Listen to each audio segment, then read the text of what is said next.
Si Father naka-violet. Yung mga nakapula, no? Sila may mga ka-Valentine. Mga naka-violet, Quaresma, no? Ang kapatid din ang gusto nyo natin nung last year, February 14 din, Valentine's Day na nag-greet nyo din at nakapagsimba, malakpak ng malakang.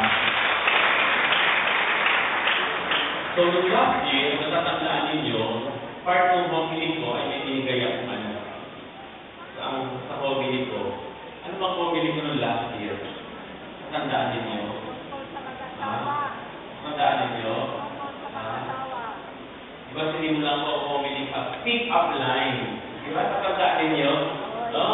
So ngayon, gusto ko ipagpatuloy. Iba naman, palibago naman, no? Hindi rin mga nasabi ko na last year. Palibagong pick-up line. Marami iba sa narinig na ito tungkol sa pag-ibig, tungkol sa pagmamahal, no? Diba, halimbawa, sabihin ay, ganito ka ba? Diba? Tapos ano sagot ninyo? Bakit? Eh, so ganun ang gagawin natin. Ibigay ko yung line, ang sagot ninyo, bakit? So, papaliwanag ko kung bakit. No? Sabi nila, no? Una, teleserye ka ba? Bakit? Ang sarap po kasing subaybayan. Diba? Kala na ngayon, ito mga favorite teleserye ninyo.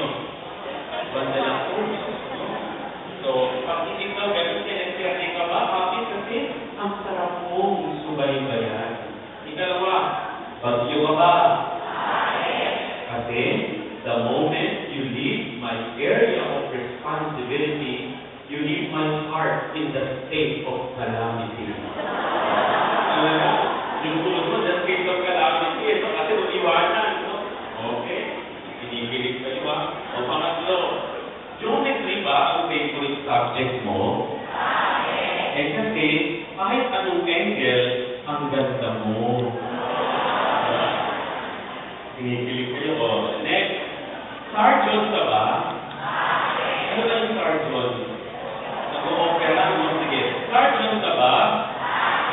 Kasi ikaw lang ang nakapagbukas ng puso ko. Okay, next. Bingi ka ba? Hindi mo kasi narinig na ikaw lang ang laman ng puso ko. Next. Chinese ka ba?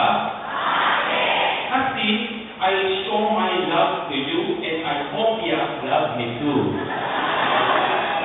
Yun na, show my, di ba? Show my. Kasi I show my love to you and I hope you love me too. And then, table of contents ka ba? Ikaw kasi ang laman ng bawat pahina ng buhay ko. Wala na. Merami ko ka ba? Kasi may liwanag ang buhay ko kapag kasama kita. Bilig match, no? Bilig match. So, sa mga nagliligawan, nagpuso yung ating love, puso yan ngayon.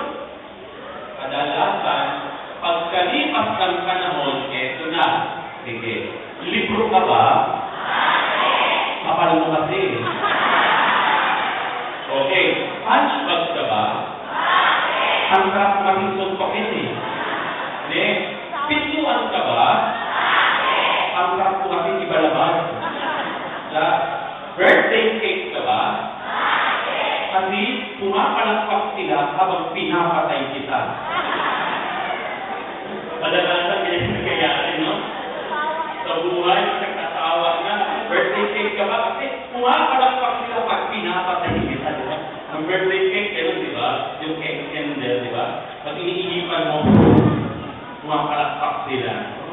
Mga kapatid, kadalasan ganyan na nangyayari sa buhay. Diba? Mga kasawa, mga nagmamahalan, sa simula, talagang ang sweet-sweet.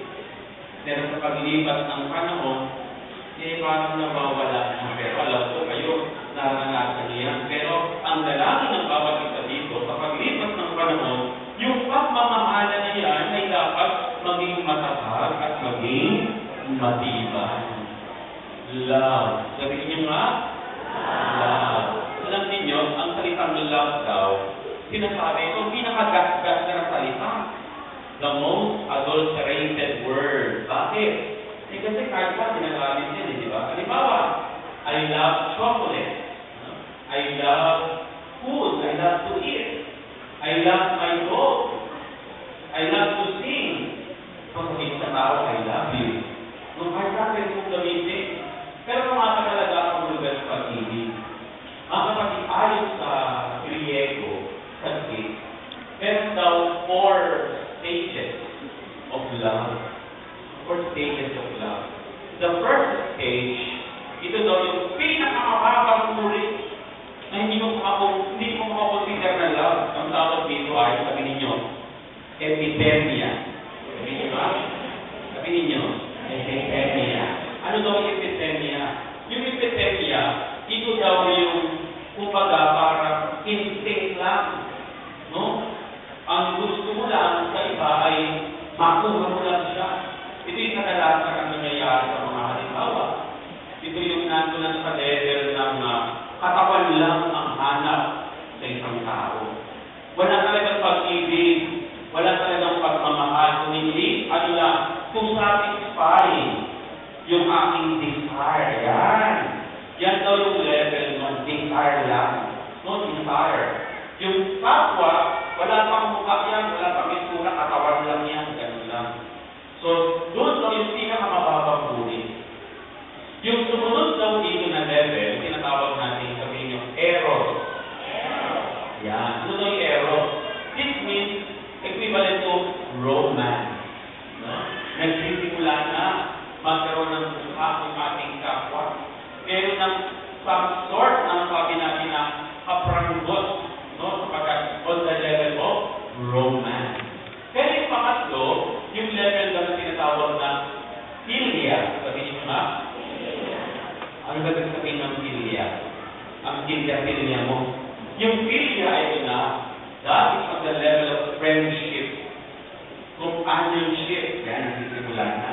Hindi lang ang hanap ko sa kanya, katawan niya, kaligayahan, kung hindi, nagsisimula na yung companionship, yung friendship. Kaya na, umaakyat na kayo sa next level ng pag-ibig. At yung pinakamalalim daw ng pag-ibig, ang tawag ay agape. Sabi niya, ha? Agape. Ano daw yung agape? Yung agape, hindi mo na iniisip kung ano ang sarili mo. Ang iniisip mo kung ano ang mas makabubuti para sa minamahal mo. Tama, pero naman talagang pag-ibig. Kung mahal mo isang tao, hindi mo lang iisipin na anong mabuti, anong masaya para sa akin. Kung hindi, iisipin mo anong makabubuti para sa taong minamahal mo. Amen? Ano daw yung 4 na level? Ano yung una? Epithemia. Pangatlo, eros. Pang-4, philia. Pangatlo, philia. At pang-4, agape. Yung agape, yung pinakamalalim. Ito yung handang mong i-alay ang iyong buhay para sa iyong minamahal. At ngayong Valentine's no, nasa harapan natin ang larawan ng ating Panginoong Kristo na nag-alay ng kanyang buhay, ginawa ang lahat dahil mahal niya tayo. At alam niyo, meron daw karakteristik